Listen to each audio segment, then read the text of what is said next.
Powell Jones is the executive director of the Dungeness River Audubon Center, which manages the Railroad Bridge Park. He says the bridge was closed to pedestrian traffic just after 1 o'clock this afternoon. So what's happening is the river is obviously in flood stage right now, and we have a bridge that is near 100 years old, at least for the trestle part.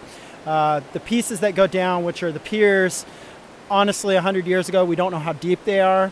And 3 of the piers have come loose, and the trestle part now, there's a trestle and there's a bridge. The bridge has the covered portion. The trestle past the bridge, a significant piece of it has become unstable. All right. So, and I see you've got a tree. That's not a terribly large tree, but there's a tree that's fallen across. Right.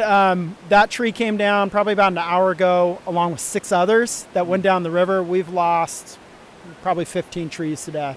That's all part of a natural river. We're not worried about the trees because they create great salmon habitat. Right now we're worried about a couple things. 1, the public safety, so keeping them away from this danger. 2, getting the Olympic Discovery Trail opened as soon as possible, which at this point is probably weeks or maybe even months.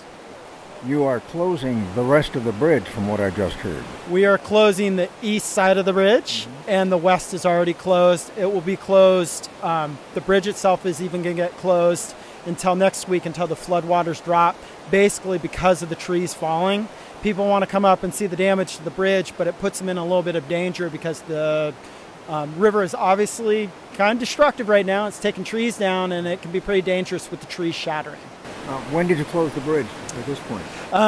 Where it's closed right now, we closed it about at 1 o'clock, I would say, or 2 o'clock it was closed.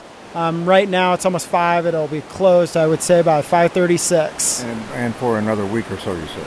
I would say at least for about a week, yeah. I wouldn't plan on it. Does it feel like there's any danger that it's going to just come falling down?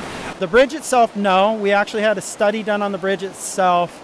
It's in great shape, but far as the trestle on the other side, it's a little bit more of a hard to tell how stable it is. Because it was put in so long ago, it's hard to tell how deep the piers are. You know, of course it carried trains, which, you know, weigh hundreds of tons, and it did that for many, many years.